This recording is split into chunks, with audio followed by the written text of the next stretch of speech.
Baik, shalom, selamat pagi dan selamat sahabat saya ucapkan untuk kita semuanya. Pada sahabat pagi ini kita akan sama-sama mempelajari dari pelajaran sekolah sahabat kita, pelajaran yang ke-8, dengan judul besarnya adalah Terang dari Bait Suci, di mana ayat hafalannya yaitu terdapat di dalam kitab Ibrani 8 ayat 1 dan 2 yang berbunyi, inti segala yang kita bicarakan itu ialah, kita mempunyai imam besar yang demikian, yang duduk di sebelah kanan tahta yang maha besar di sorga, dan yang melayani ibadah di tempat kudus, yaitu di dalam kemah sejati yang didirikan oleh Tuhan dan bukan oleh manusia.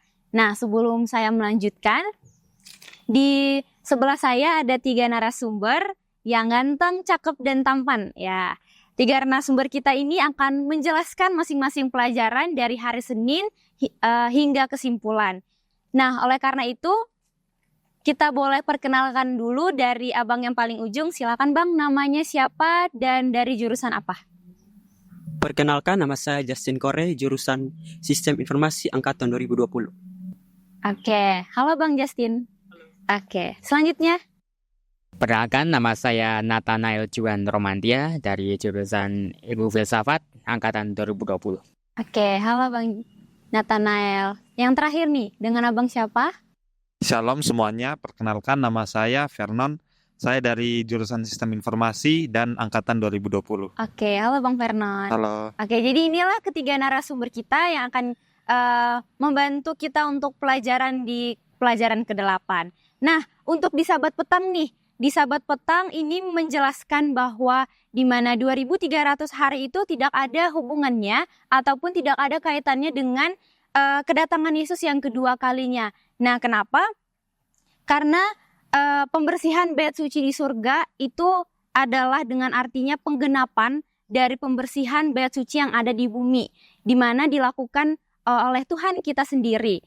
Nah, supaya kita lebih mengerti lagi dan lebih paham lagi tentang terang dari bait suci itu seperti apa, kita mulai masuk di pelajaran di hari Minggu dengan judul Bait Suci Surgawi. Nah, kira-kira bait suci surgawi ini maksudnya apa dan dijelaskan apa dan kesimpulannya apa untuk kita semua? Ini akan dijelaskan oleh Bang Fernand. Oke, sekali lagi selamat pagi, selamat sahabat untuk kita semua. Pelajaran kita pada hari Minggu, seperti sudah disebutkan tadi, judulnya adalah Bait Suci Surgawi.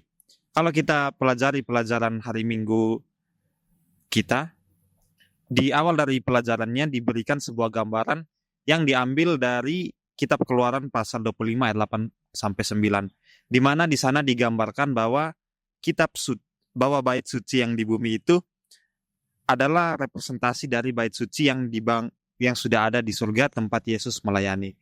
Kemudian diberikan lagi satu gambaran lain dalam Ibrani 8 ayat 1 sampai 6, di mana di situ digambarkan bait suci surgawi yang ada di surga, di mana Yesus di sana melayani sebagai imam besar bagi kita. Nah, setelah kematian Yesus, bait suci yang ada di dunia tidak lagi diperlukan, karena Yesus sudah naik sebagai korban yang sempurna dan juga sekarang melayani di bait suci surgawi sebagai imam besar untuk memperantarai kita kepada Allah Bapa. Lah, kalau begitu, gimana dong? Apakah kita masih perlu melakukan upacara korban untuk pengampunan dosa? Tentu saja tidak ya, saudara-saudara, karena Yesus sebagai imam besar kita sudah melayani sebagai perantara di surga. Nah, karena itu kabar baik dari pelajaran kita, karena Yesus sudah menjadi perantara kita di surga dan memperjuangkan keselamatan kita semua di hadapan Allah Bapa, maka apabila kita yakin dan kita percaya bahwa kita diampuni, kita akan mempunyai jaminan keselamatan dan kehidupan yang kekal di surga nanti. Kira-kira itu saja yang bisa saya bawakan untuk pelajaran hari Minggu kita. Oke, terima kasih. Jadi untuk di hari Minggu, dari saya pribadi menegaskan lagi bahwa kita memiliki jaminan keselamatan oleh karena pekerjaan Tuhan, di mana bait suci surgawi yang Tuhan sendiri telah lakukan. Sekarang kita akan lanjut di hari Senin. Tadi kita sudah mempelajari tentang bait suci surgawi, dan sekarang di hari Senin kita akan mempelajari tentang tempat Maha Kudus ya, karena judul di hari Senin ini adalah di tempat Maha Kudus. Maha Kudus artinya adalah lebih besar lagi daripada bait suci surgawi tadi. Dan di hari Senin ini kembali kita akan dijelaskan oleh Bang Fernand. Oke, terima kasih untuk kesempatan yang diberikan lagi untuk membawakan pelajaran hari Senin. Judulnya adalah di tempat Maha Kudus. Jadi saudara-saudara, bila kita lihat di zaman Israel kuno dulu, ada sebuah hari raya yang digunakan secara khusus, di mana pada hari raya itu nantinya imam besar akan masuk ke tempat yang Maha Kudus di bait suci untuk meminta pengampunan dosa terhadap seluruh bangsa Israel pada saat itu. Nah, hari raya itu kita kenal dengan nama Yom Kippur.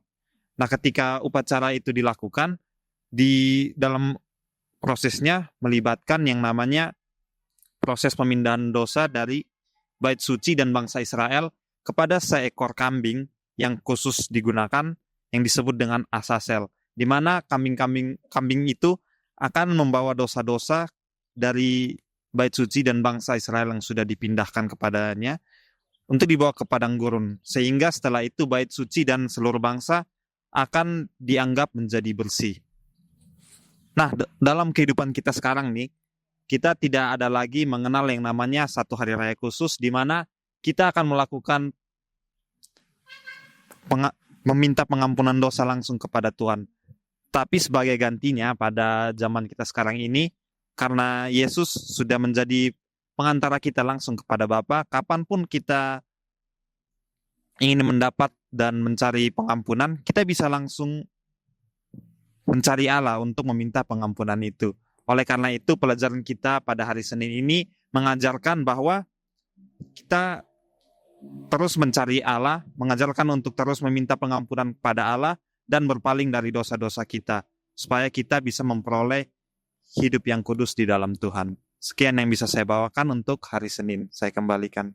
Oke, terima kasih. Jadi kita sekarang ini harus bersyukur karena tidak ada hari khusus di mana kita melakukan pengorbanan untuk meminta ampun kepada Tuhan ya. Zaman sekarang ini kita kapan saja, di mana saja kita bisa langsung meminta ampun kepada Tuhan untuk dosa kita. Kita nggak harus bawa kambing untuk kita sembelih dan lain sebagainya.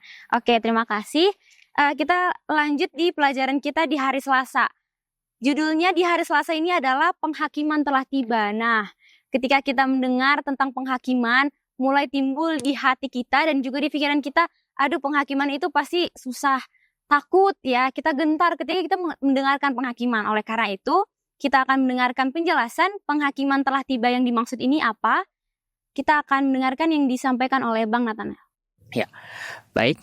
Terima kasih untuk kesempatannya. Nah, untuk di pelajaran di hari Selasa yang berjudul adalah penghakiman telah tiba. Nah, di dalam keseluruhan kitab suci, ya, penghakiman adalah tema yang sangat menonjol ya. Di dalam Pengkhotbah 12 ayat 14, di situ dikatakan bahwa karena Allah akan membawa setiap perbuatan ke pengadilan yang berlaku atas segala sesuatu yang tersembunyi, entah itu baik, entah itu jahat. Nah, di dalam Matius 12 ayat 36 itu disebutkan bagaimana ketika Yesus mengarahkan para pendengarnya kepada masa penghakiman di masa yang akan datang. Ketika setiap kata-kata yang diucapkan orang harus dipertanggungjawabkannya pada hari penghakiman. Nah, di dalam 1 Korintus 4 ayat 5, Rasul Paulus menambahkan bagaimana Allah akan menerangi juga apa yang tersembunyi dalam kegelapan, dan ia akan memperlihatkan apa yang direncanakan di dalam hati. Dan di dalam Wahyu 14 ayat 7, utusan malaikat berkata pada Yohanes telah tiba saat penghakimannya. Ya, berbicara tentang penghakiman, banyak dari antara umat-umat Tuhan juga merasa takut ya. Wah, nanti suatu saat nanti ketika saya dihakimi, saya akan, karena saya sudah terlalu banyak dosa, maka saya akan ke neraka. Tapi di satu sisi ada juga mengatakan, saya begitu bersuka cita, saya sudah menerima Yesus, saya sudah didapati tetap setia, maka saya akan mendapatkan upah. Untuk apa? Upah untuk masuk ke dalam kerajaan surga. Nah, tapi satu hal yang perlu kita ingat, bagaimana ketika penghakiman itu tiba, yang pertama adalah sudah tidak ada lagi kesempatan yang kedua. Karena kenapa? Ketika penghakiman itu telah tiba dan proses peradilan itu sudah selesai, ketika Yesus sudah menyelesaikan tugasnya sebagai imam besar, maka disitulah pintu kasihan sudah tertutup. Yang artinya sudah tidak ada lagi kesempatan untuk berubah. ya maka akhirnya yang baik akan tetap jadi baik, yang jahat akan semakin jahat.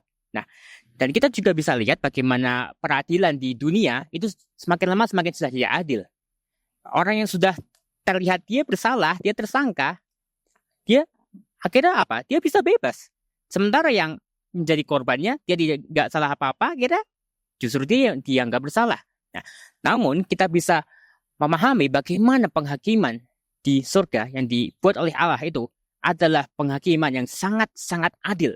Bahkan orang yang manusia yang bisa menyembunyikan kejahatan sedetail apapun akan tetap terlihat. Karena kenapa? Allah Maha Tahu, Allah Maha Melihat. Dan juga bila mana pekerjaan pemeriksaan akan berakhir di dalam Ellen G. White Kemenangan Akhir halaman 363. Bila mana mereka yang pada segala zaman mengaku pengikut-pengikut Kristus telah diperiksa dan diputuskan, maka tidak sampai saat itu berakhirlah masa pencobaan. Pintu kasihan tertutuplah. Satu kalimat pendek, mereka yang telah siap sedia masuk bersama-sama dengan dia ke dalam ruang perjamuan. Lalu pintu ditutup. Dibawa melalui pelayanan terakhir juru selamat kepada waktu bila mana pekerjaan besar penyelamatan manusia diselesaikan. Nah, jadi intinya adalah bahwa kita tidak perlu menghadapi penghakiman. Karena kenapa? Ketika kita berada di dalam penghakiman itu, Yesus yang adalah pengacara kita sebagai pembela kita menunjukkan bahwa kitalah umat tebusannya. Dan kita pun demikian akan diloloskan dalam penghakiman tersebut. Sekian. Oke, terima kasih Bang Nathanael. Dengan kata lain, di pelajaran hari Selasa ini mengajarkan kepada kita bahwa ketika kita hidup zaman sekarang, banyak-banyaklah berbuat baik daripada berbuat jahat. Apabila nanti kita ingin di penghakiman, kita mendapatkan hal yang setimpal daripada Tuhan di pengadilan nanti. Dan kita masuk di hari Rabu. Ketika di hari Selasa tadi kita mempelajari tentang penghakiman, dan di hari Rabu ini ada kabar baiknya nih untuk kita sebagai umat-umat Tuhan. Di mana di hari Rabu pelajarannya berjudul Kabar Baik dari Tempat Maha Kudus. Dan di hari Rabu ini kembali akan dijelaskan oleh Bang Nathanael. Silakan. Ya, baik. Terima kasih untuk kesempatan yang diberikan sekali lagi. Nah, dalam pelajaran di hari Rabu Kabar Baik dari Tempat Maha Kudus, di sini bagaimana Paulus memaksudkan dalam kitab Ibrani adalah teguh berpegang. Marilah kita dengan penuh keberanian, jangan pernah menyerah. Fokuskanlah iman Anda pada Yesus, imam besar kita yang agung. Nah, di dalam Yesus, kita memiliki semua yang kita butuhkan dan juga dengan iman, kita dapat masuk ke dalam bait suci surgawi melalui jalan yang baru dan hidup yang telah dibukakan oleh Yesus bagi kita. Nah, kita tahu bagaimana Yesus juga pernah mengatakan, akulah jalan dan kebenaran dan hidup. Tidak ada seorang pun yang datang pada Bapa kalau tidak melalui aku. Nah, disinilah kabar baik yang diberikan bahwa Yesus yang adalah imam besar yang telah berpindah dari bilik suci ke bilik maha suci, dia telah melakukan pemeriksaan, dan ketika itu semua sudah selesai, maka ketika kita didapatkan tetap setia dan benar, maka kita akan memperoleh kelepasan. Tapi jika ada di antara umat-umat manusia didapati mereka bersalah, mereka tidak bertobat, maka itulah konsekuensi hukuman kekal yang harus mereka terima. Nah, kita bisa melihat ke halaman bait suci bagaimana dalam tata cara pengorbanan, melihat darah pada tanduk-tanduk mezbah tembaga korban bakaran yang biasa dioleskan dalam proses korban bakaran. Di tempat kudus kita bisa melihat darah pada tanduk-tanduk mezbah pedupaan yang biasa dioleskan ya. Kita melihat darah yang dipercikkan pada tirai di depan pintu tutup pendamaian. Nah, jadi ketika dalam proses pengorbanan di korban bakaran, darah dari korban bakaran itu yang pertama akan dipercikan di tanduk-tanduk mezbah korban bakaran. Yang kemudian di dalam tempat kudus, darah itu akan dipercikan kembali di tanduk-tanduk mezbah emas pedupaan dan juga dipercikan di tirai di depan tutup pendamaian yang menjadi batas antara bilik suci dan bilik maha suci. Bagaimana Yesus mempersiapkan darahnya, mempersiapkan jalan di setiap langkah, memberikan kita harapan karena kita dapat bersatu kembali dengan Allah hanya ketika Yesus mengampuni kita, menghapuskan kita dari dosa-dosa kita. Bagaimana Allah itu maha kasih, belas kasihan yang tercurah tidak terbatas pada kita, keadilan itu akan kita terima ketika kita mungkin di dunia kita tidak bisa menerima keadilan, tapi ketika dalam penghakiman itu, maka kita mendapatkan kabar baik, mendapatkan sukacita bahwa kita akan dilepaskan dari semuanya itu. Karena kenapa? Allah begitu maha adil. Dialah hakim yang maha adil. Dan juga Yesus sebagai pembela kita, pengacara kita akan meloloskan, menunjukkan bahwa kita sudah ditebus, kita sudah dilepaskan. Nah, itulah bukti bagaimana kasihnya Allah itu, khususnya di dalam penghakiman, dan menjadi suatu kabar baik dari Maha Kudus itu. Ya, jadi dengan kata lain, setelah hari penghakiman itu tiba, kabar baiknya kepada kita untuk umat-umat sekarang ini adalah bahwa Yesus menyelamatkan kita secara total ya, secara total dan sepenuhnya. Di mana di dalam Ibrani 7 ayat 25 mengatakan, Yesus menyelamatkan kita hingga dengan sempurna. Itu adalah kabar baik di mana di pelajaran di hari Rabu. Kita masuk pelajaran di hari Kamis dengan judulnya ini adalah Yesus pembela kita dalam penghakiman. Nah, tadi kita sudah berbicara tentang penghakiman dan sudah dikatakan juga oleh Bang Nathanael bahwa Tuhan adalah pengantara. Nah, di hari Kamis ini dikatakan bahwa Yesus adalah pembela kita dalam penghakiman. Penjelasan di hari Kamis akan dijelaskan oleh Bang Justin Korek. Baik, selamat pagi dan selamat sahabat untuk kita semua. Pagi sahabat. Dengan hari Kamis dengan judul Yesus pembela kita dalam penghakiman. Di sini mengatakan bahwa sekali untuk selamanya Kristus mati di kayu salib sebagai korban yang sempurna bagi dosa. Pelayanan keimanannya di dalam bait suci surgawi menguduskan kita. Sekarang setelah masuk ke dalam ruang Maha Kudus, dia berdiri sebagai pembela kita dalam penghakiman. Di sini juga mengatakan bahwa Kristus hanya satu kali saja mengorbankan dirinya untuk menanggung dosa banyak orang. Sudah itu ia akan menyatakan dirinya sekali lagi tanpa menanggung dosa untuk menganugerahkan keselamatan kepada mereka yang menantikan dia. Dan di dalam 2 Timotius 4:8 mengatakan bahwa sekarang telah tersedia bagiku mahkota kebenaran yang akan dikaruniakan kepadaku oleh Tuhan, hakim yang adil pada harinya, tetapi bukan hanya kepadaku, melainkan juga kepada semua orang yang merindukan kedatangannya. Jadi di sini Tuhan mau mengajak kita untuk selalu bergantung kepadanya untuk dia bisa memberikan kita mahkota-mahkota kebenaran, yaitu mahkota-mahkota yang luar biasa. Dan di sini juga dalam Ellen G. White Kemenangan Akhir halaman 414 mengatakan bahwa keselamatan manusia dicapai dengan biaya tak terbatas bagi surga. Pengorbanan yang dilakukan sama dengan tuntutan paling luas hukum Allah yang sudah dilanggar itu. Yesus telah membuka jalan ke takhta Bapa melalui pengantaraannya. Keinginan sungguh-sungguh dari semua yang datang kepadanya dalam iman boleh disampaikan ke hadirat Allah.